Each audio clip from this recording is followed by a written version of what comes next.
खरसाङमा तिरङ्गा र्याली आयोजक समितिको तत्वाधानमा अपरेसन सिन्दुरको शानदार सफलताको लागि सशस्त्र बलहरूप्रति कृतज्ञता ज्ञापन गर्न र्यालीको आयोजना गरेका थिए।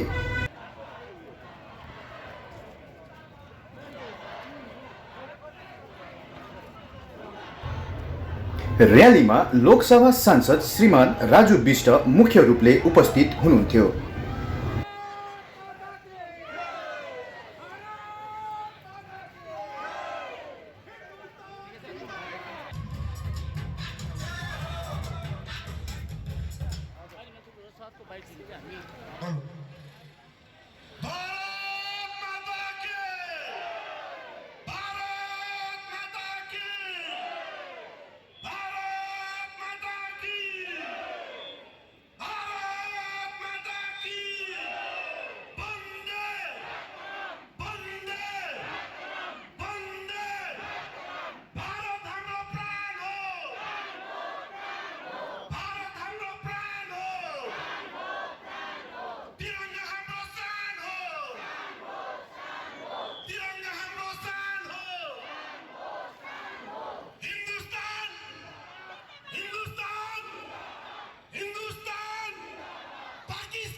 सम्पूर्णलाई न्यानो अभिवादन र आज यस तिरङ्गा यात्रामा उपस्थित हुने सम्पूर्ण जनसाधारण खरसाङको जनतालाई धेरै बधाई टक्राउन चाहन्छु र आज विशेष गरेर हाम्रा एक्स सर्भिसमेनका सम्पूर्ण दाजुहरू यहाँ उपस्थित हुनुहुन्छ। धेरै सङ्घ संस्थाबाट पनि यहाँ उपस्थित जनाउनु भएको छ र सँगसँगै धेरै स्कुलका नानी केटाकेटीहरू पनि यहाँ उपस्थित हुनुहुन्छ। सबैलाई फेरि पनि शुभकामना टक्राउन चाहन्छु र यो तिरङ्गा यात्रा खाली एउटा नर्मल यात्रा मात्रै होइन, यो गर्वको, सम्मानको र एउटा देशभक्तिको यो प्रतीक हो र जुन प्रकारले यस अपरेसन सिन्दुर सफलतापूर्वक सम्पन्न त अहिले म भन्न सक्दिनँ किनभने अझै गर्न बाँकी नै छ, तर जे जति पनि आज सुगुन यस देशले हासिल गर्यो र देशका बहादुर सैनिकले हासिल गरे त्यसका लागि हामीहरू यहाँ उपस्थिति जनाएका हौ। हामी त्यति भाग्यशाली त छैनौँ, त्यति भाग्यशाली भए त हामी पनि फौजी जस्तै सायद बोर्डरमै जाने मौका पाउँथ्यौँ होला, तर बोर्डरमा मौका जाने नपाए तापनि हामीहरू यहाँ उपस्थित जनाएर आफ्नो वीर बहादुर सैनिकहरूको सम्मानका लागि हामीहरू आज यस तिरङ्गा यात्रामा उपस्थित भएका हौँ। हामीहरू सबैलाई थाहा छ भारत बुद्धको देश हो, युद्धको देश होइन। भारत बुद्धलाई मान्छ, बुद्धको देश हो।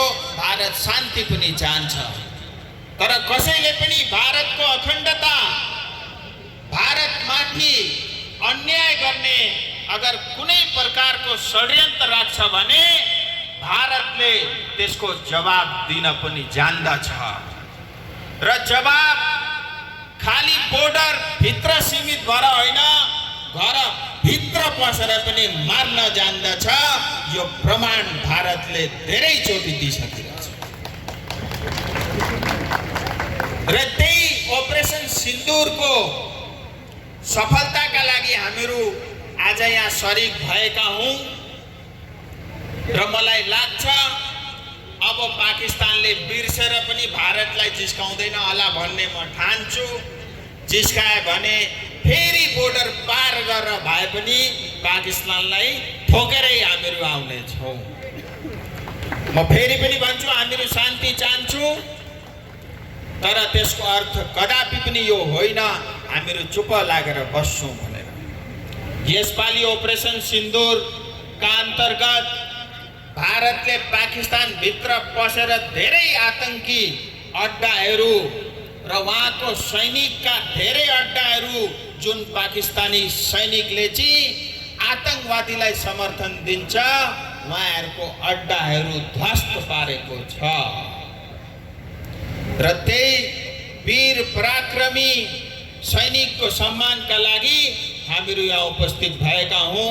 हजुरहरू सम्पूर्ण जनसाधारणलाई धेरै धेरै धन्यवाद र खरसाङको जनसाधारणले देखाइदिएको छ हामीहरूको देशभक्ति।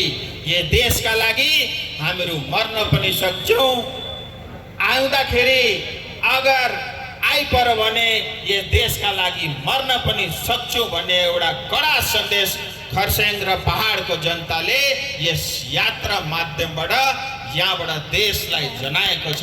त्यसका लागि म धेरै धेरै धन्यवाद। र अब यो कुनै पोलिटिकल र्याली होइन, धेरै भाषण पनि गर्नु हुँदैन र यो आजको यात्रा भनेको कुनै भारतीय जनता पार्टी या कुनै पार्टीको यात्रा होइन, यो देशभक्त खरसाङको जनताको यात्रा हो र तपाईहरुलाई फेरि पनि म धन्यवाद र बधाई टक्राउन चाहन्छु। म तपाईहरु सम्पूर्ण जनसाधारणको ऋणी छु। तपाईहरुले बार बार मलाई भोट दिएर माया गरेर आशीर्वाद दिएर मलाई दिल्ली पठाउनु भएको छ। तपाईहरुको सम्मानका लागि, स्वाभिमानका लागि जे पनि एउटा सांसदले गर्नुपर्छ त म गरिरहेको छु, आउँदो दिनमा पनि अवश्य गर्छु। यति भन्दै मेरो छोटो वक्तव्य यही शेष गर्न चाहन्छु। धेरै धेरै धन्यवाद। जय हिन्द, जय गोर्खा।